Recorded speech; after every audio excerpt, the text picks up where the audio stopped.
Hey, this is Chris with Destination Art, and I am unboxing a Paletteful Pack. Yay! So this is only the second one that I've received, and this one had Posca pens in it. Yay! So I haven't tried these before, so I was really excited to see them in the box.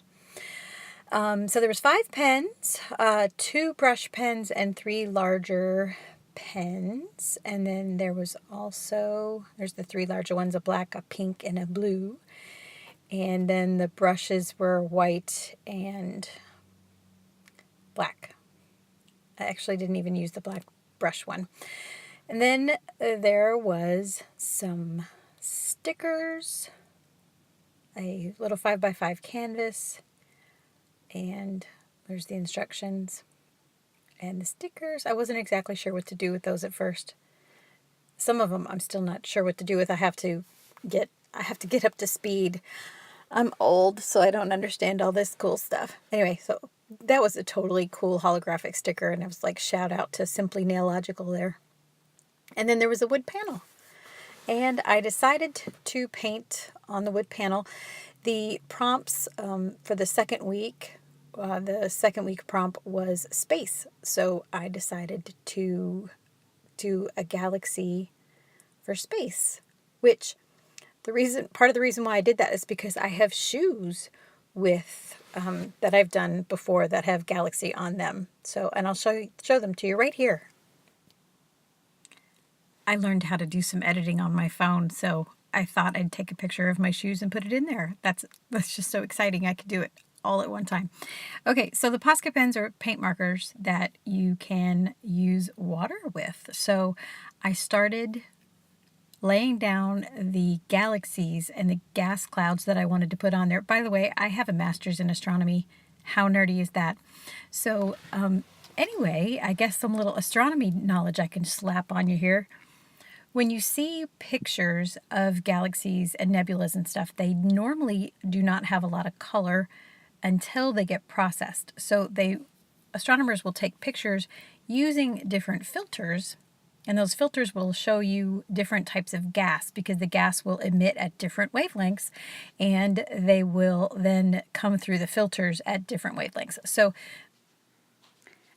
I realized that I didn't explain it well enough. So this is future me coming back to let you know that if you were standing out in space looking at a gas cloud, it would basically be white, not a whole lot of color.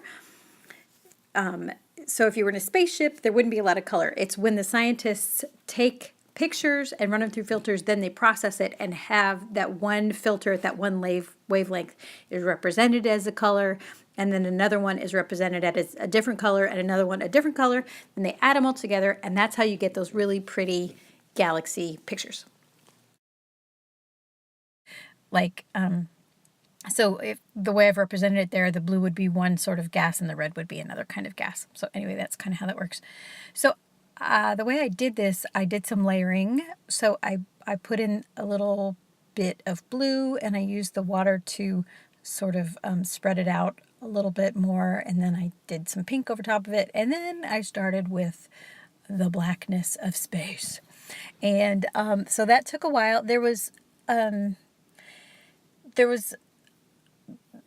Sometimes I used too much water, sometimes I didn't use enough water, but anyway, it was just totally fun. So I also drew 2 circles, which I tried to cut a lot out of this video because it was a little boring.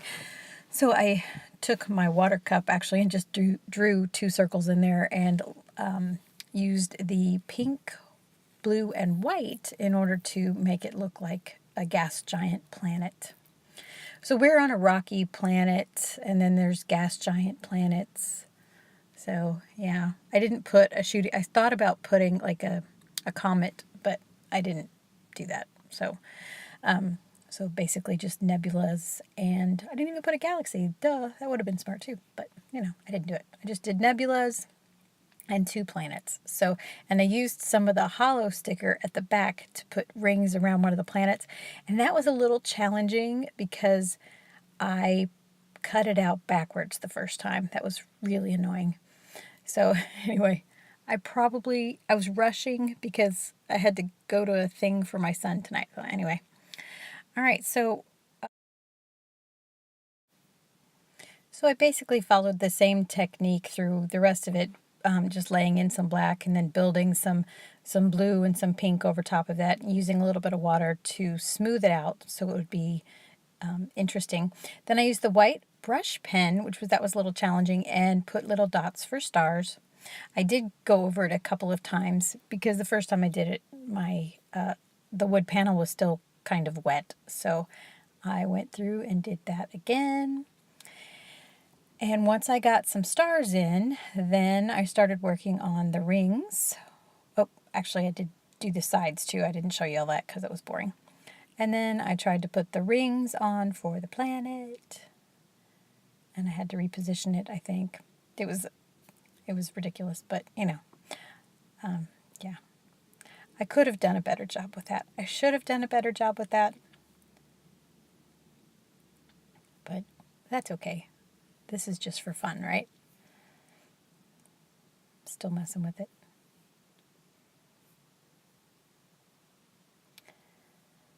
So, did you know our sun is an average sun? And actually, if you look at the wavelength of the light, it's more in the green wavelength than it is yellow. Isn't that amazing?